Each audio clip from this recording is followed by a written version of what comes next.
These scenes took place on the 19th of August in the town of Macas in the Amazonian interior of Ecuador. You see members of two indigenous tribes, the Shuar and the Achuar, who are furious at President Rafael Correa. They say he hasn't done enough for their region in terms of education and infrastructure. Our observer Danilo was there that day. A group from the Shuar tribe decided to blockade the local government building and the Ministry of Education. They wanted to get into the buildings, and that's when things got bad. The police told them they couldn't enter a public building with spears. It got violent. The Shuars started using their spears against the police, not as spears, but swinging them like clubs. Several of the police got hit on the head, and some of them were injured. They made the choice to fall back rather than fight the tribesmen. They hadn't been expecting this.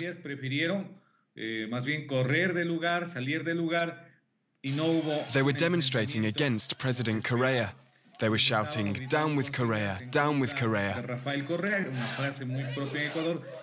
Their biggest demand is for a road to be built through the forest so they can go and cut wood. But the problem is many environmentalists are against building the road. That gives the government grounds to say no. They just want our region to be connected to the rest of the province and to the rest of the country. The tribesmen were saying that they have the same rights as any other citizen of Ecuador.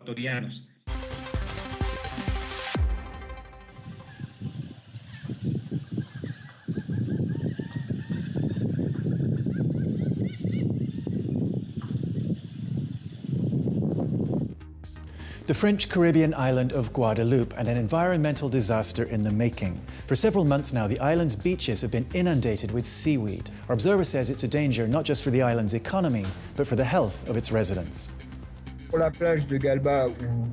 Galba Beach, where I live, is a nightmare. It's probably because of a change in sea currents, or perhaps global warming. The problem is that the seaweed gets to our shores and then starts to rot because it's not in the water anymore. It gives off a gas called hydrogen sulfide, which can be very corrosive and even very dangerous. Here's a new coin.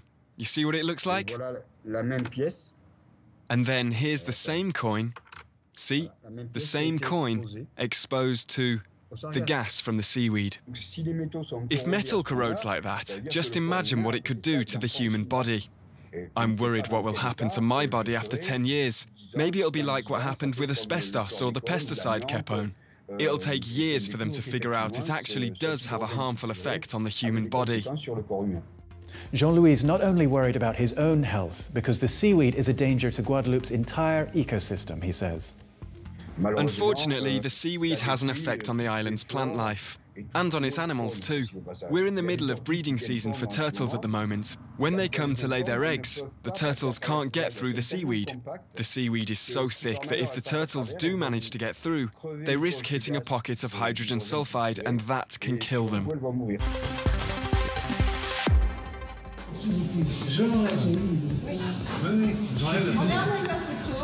J'enlève la photo, vous avez les sous-photos. C'est pas possible, Mon fils, il prend photo encore. This scene took place on the tourist island of Djerba in Tunisia. Now, it's not clear exactly what happened, but these tourists are complaining they've been cheated by an airport police officer. This kind of thing doesn't happen only in Tunisia, of course. Here we're in Morocco. You have the cado do film, cado. ¿Cómo? Cado, cado. Regalo, regalo. Ah, regalo. No tengo regalo. Yes, regalo. No tengo. Oro, for el café, oro. No tengo oro. Oro. Mira, mi reloj. Huh? And in the Democratic Republic of Congo, in a video filmed by one of our observers. The policeman has stopped the driver for not having a helmet, but he says he can be flexible, a little cash, and the motorcyclist is on his way again. Has something like this happened to you? Take a look at this next one.